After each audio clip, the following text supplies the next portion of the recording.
yan, oh. Ito yung biyaya ng Manila Bay. Yung panahon ng mamali ngayon.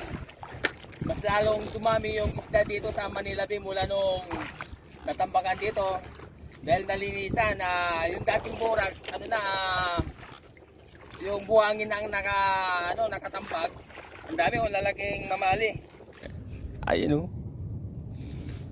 Panahon ng lapu-lapu na naman, no? Oh, press na pa. Isa pa rin lapu-lapu, ha?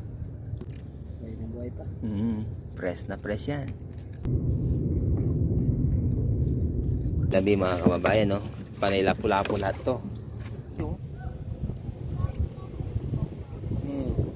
Oh, ayun. Ito po ang biyaya ng Manila Bay dito sa Pasay.